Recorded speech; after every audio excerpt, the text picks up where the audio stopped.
Hello, and welcome back to Muja Prepper channel. I wanted to tell you a little bit about my goats. I got into goats because I needed a lawnmower. The property I bought was very rocky, and there was no way that a lawnmower was going to work there. So I got some goats, and I put them in a pen. I could move the pen around. It's one of those you can get them like at Tractor Farm Supply. Just long, I think they call it hog pen, and you tie them together in a circle, and then you let them eat that, and then the next day you move it over some more, and you keep going. It was pretty big. I think it was about 30 by 30.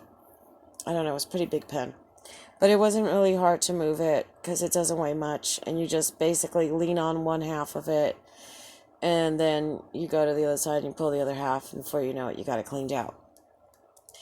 Um, Goats eat anything.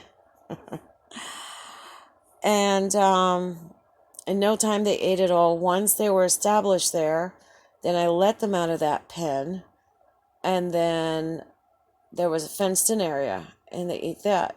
And once they ate that, they started jumping the fence. And then they ate everything outside the fence, which was even better because now I had a really big fire break should there be a wildfire on the prairie. And then they learned the prairie, and they ran all over the prairie, and it was a place that allowed for free range cattle, and goats are considered cattle. So it was great. It was great. I supplemented them with some grains and some hay, but they didn't really need it because they were getting what they wanted out there on the prairie. There was lots of things to eat. Um, so it was good. You do need to get them a salt lick. They like it, and just get the plain regular white salt. And then water. They need water. Mine were pretty smart. They learned where there was a creek before I even knew it existed. They knew where the artesian wells were. They found it. So they're really good at finding water. In case you can't find water, go follow your goats, and they'll lead you to water. Now, we have a lot of people that do industrial factory farming, and they still do it. The USDA kind of teaches them how to farm that way so that they can get loans and grants. I didn't bother with any of that. I just put them all together. And this is the way to grow your flock of goats. Kid goats are very expensive. Um, so start out with a problem goat. That's what I got, a problem goat. She was very smart. She knew how to open the latches. She'd been through the barn sale about 5 times. I got her. She was a smart one. She became the leader. And with her, everyone kind of was protected because she just was very smart about things. I found one of my neighbors. He was needing a place to keep his Billy. So I had bought a couple of older goats along with the problem one. I got them for dirt cheap because they were about maybe 4 or 5 years old. Um, they were still having babies, but they were not considered like spring chickens. And those were good because they had experience already having babies. They knew what to do. In fact, the real smart one, her name was Mona. She taught me a lot about goats. She taught me a lot about life. We'll get into her later. Maybe I'll make a video just about Mona. Dear God. Um, so he had a buck, and a buck is an uncastrated, intact male.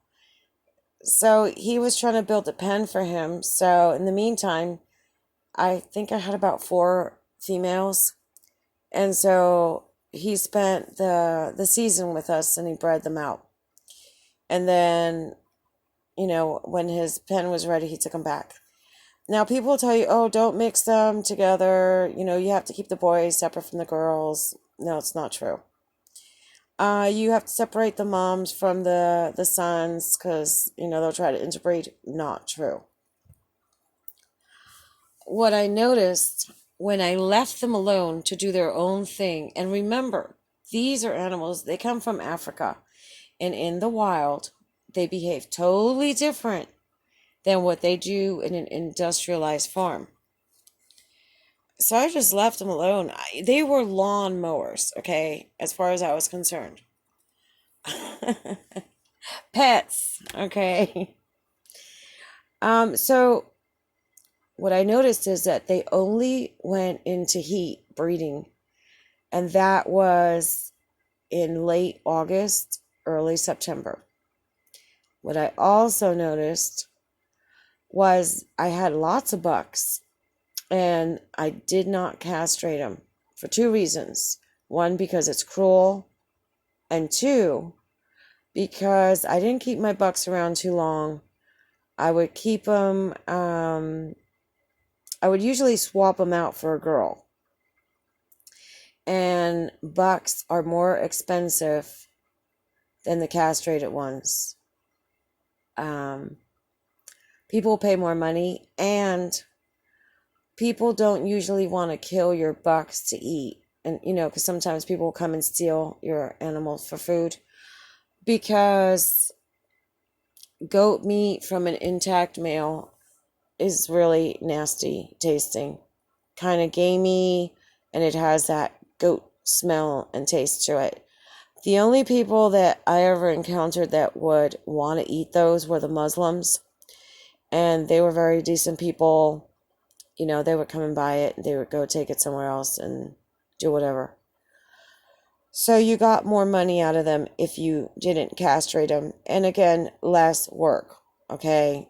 To castrate them, you got to put a band on them and wait 7 days for their testicles to fall off, and it's disgusting. It's horrible. I don't want to know about that.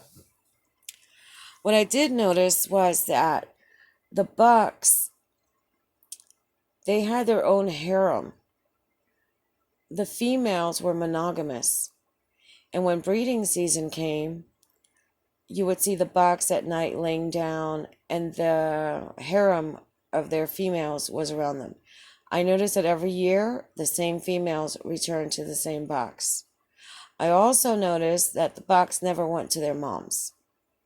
And the reason for that is because when it wasn't breeding season, goats have a matriarchal society. And the female would lay down, and all of her babies, no matter how old they were, would lay down around her until they had their own babies. And then they kind of moved a little bit aside, and then their babies would lay around them. So that's the easy way to raise goats. They're very smart. They will learn words.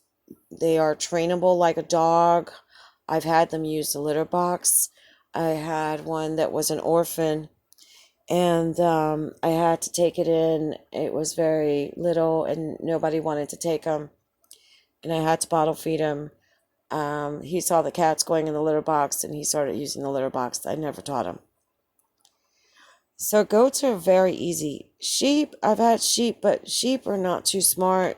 Sheep tend to get beat up, whereas goats will band together. They'll make a square. All the females will come in the front, and on the sides, the males will go on the back. And all the small ones, or the elderly ones, or the injured ones, will go in the center. At first, I saw this and I was like, look at this. These men, these men goats are so lazy, they're going to make the women fight. And then I saw what they were doing. When a predator would come, the females would protect the front and the sides, but the males would be waiting in the back in case they got flanked from the back. So they were used to being circled by other animals. Very smart animals.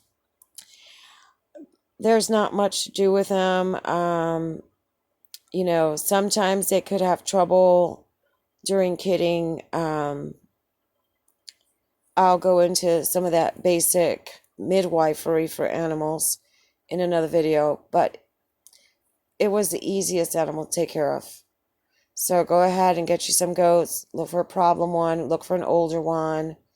And trade out your bucks for other females so that you can have a big flock. They'll start breeding. They'll have either 1 up to 4 babies. All right, if you liked it, give it a thumbs up, subscribe, comment down below what you think about having goats.